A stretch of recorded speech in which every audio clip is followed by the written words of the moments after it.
We would like to give a big shout out to our sponsor, Sonic Electronics, so check them out for great deals on speakers, head units, amps, subs, wiring, etc.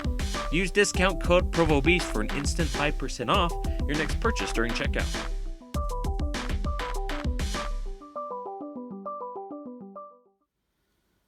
PROVOBEAST doing another unboxing today. Today we're going to pull apart this Kenwood DVD Bluetooth radio head unit. This is the DDX6902S. Basically, this unit, what's special about it, it has the Apple CarPlay system. And so, customers really excited to get this put in, really upgrading what was in there originally. We're going to show you exactly what this comes with. We're also going to use the XM feature on this unit as well. So go ahead and check out that video where we installed an XM antenna on this Silverado. What we'll be doing is pull this apart to show you all the parts it comes with and go from that point. Okay, so we got this all pulled apart here. Now, starting first, we have our GPS antenna. Please note that this unit doesn't have GPS internally. It just aids your phone as you use Apple Maps if you're an iOS user. So we use the GPS antenna. We have our main wiring harness, our parking brake extension wire. We have our Bluetooth mic, manual, mounting hardware, and stereo keys. It comes with a trim piece because it also comes with a metal can for a double din. Pretty rare that you actually get these with units, but it's pretty nice that Kenwood supplies them, and so that is the metal trim piece for that metal can. And then we have a radio itself. No connection on the front of the radio as everything's on the back. You get our main power button, eject up top, CD drive. Then we have our menu power, AV out, voice for Bluetooth, and your audio button. And if you click that, typically it's your mute. Standard doubled in size. Starting in the bottom right hand corner, we got our satellite radio input. We have our main harness there, input as well. And then this portion coming out. Reverse camera signal and our parking brake switch. This here we got our USB, and it's kind of an extension wire, which is nice. We have our GPS input. This is for our antenna. Then here on the back of the radio we have quite a few inputs as well. So starting left to right, on the left hand side, see if I can get a good picture of it. That's your video input, your reverse camera input to the right of that.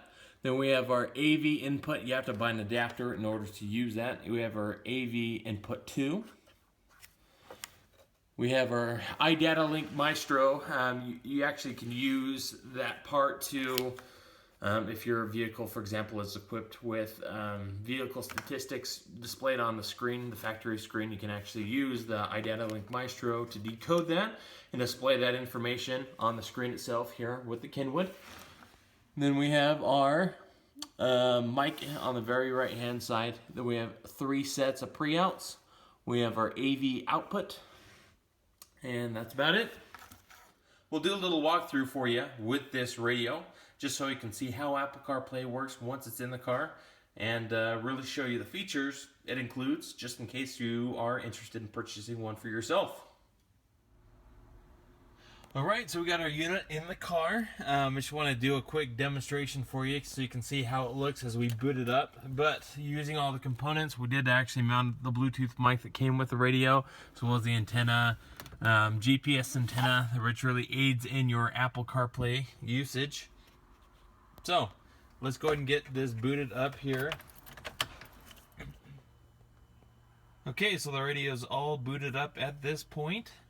When you hit the menu button, basically you can customize the layout, which is really nice, where each button is located just in the settings itself. But immediately, just right up front, without customizing, we have disc, apps, HD radio, or XM. Since in this install, you can actually check out that link in the description. But we used XM radio and the module there. AVI input is our aux in. Standby is just turn off the unit, and our settings. So if we hit all sources, allows us to kind of see all the different apps available. HD radio. We also have XM as well, which is kind of cool. Disc. So when the parking brake is on, you're able to watch this. You can bypass it, but just kind of a good example for you. Now, what's probably the most popular about this radio is it has a volume knob, and it also has Apple CarPlay. So we'll get Apple CarPlay booted up for you. Alright, so as soon as I plugged in the Apple CarPlay, every single time this menu will come up, just go ahead and hit enter. But this is Apple CarPlay. Once you accept the terms and conditions, this is the menu it brings you up as. Now, of course, this is like the home button, similar to an iPhone. So just kind of keep that in mind. But depending on the apps that you currently have listed on your iOS device, that'll really show what's compatible and what will show for you to use. So as we navigate through the unit, I mean, you can click on maps, and of course on the phone itself, it's going to boot up the maps. And if you control the maps on your phone, it'll also control the maps on the unit. So both of them control each other, which is kind of cool. Basically, you can give it a click. Destinations, it's going to ask you where you want to go. You can search by destination. Of course, everything is very voice friendly. Got your music here, playlist, artist, everything like that. It's your phone. You have some voicemail messages. I can play those or make a call for you. Really allows you to use the hands-free motions, of course, Pandora and Spotify. So that's about it. I mean, there's CarPlay for you. If you have any questions on this unit, just go ahead and post a comment below. Thanks, guys, for watching the channel. Hit that like button. Be sure to subscribe, and we will certainly see you in the next video.